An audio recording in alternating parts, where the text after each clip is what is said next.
So I have a specific question about something that you talk about in your book, Disciplined Entrepreneurship.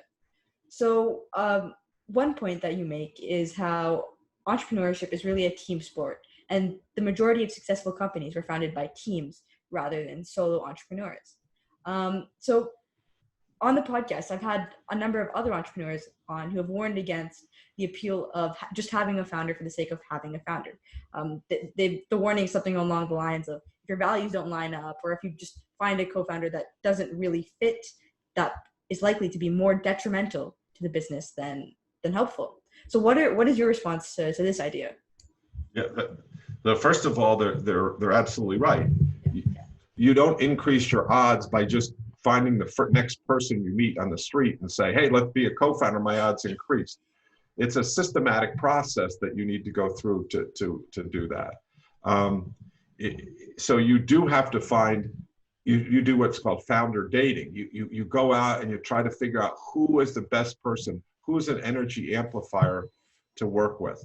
And by energy amplification, I mean, if two people work together in a startup, there is no way that 1 + 1 = 2. Either they give each other energy so that 1 + 1 = significantly more than 2, or they suck energy away from each other. It's impossible not to affect the other person. So you have to find those people in the process. But the data shows that, data and logic will tell you, when you're in a startup, you can't do everything yourself. You need to get other people involved. And if you think that you can make all the decisions yourself, you will never be a great entrepreneur, despite what Steve Jobs would make you think and the movies would make you think. It does not work that way. It's a team sport. You have to get other people involved. Founder breakups, the biggest problem with startups to the other people you've had is not technology. It's not even the market. It's not even timing. It's the lack of ability for teams to work together. But what the greatest success factor is when you see successful companies is a strong team. So you have to go out and figure out, how do you find those other founders as well? So it's not just any team. Like, it's a team sport where you have to get a good team. And so learning that process.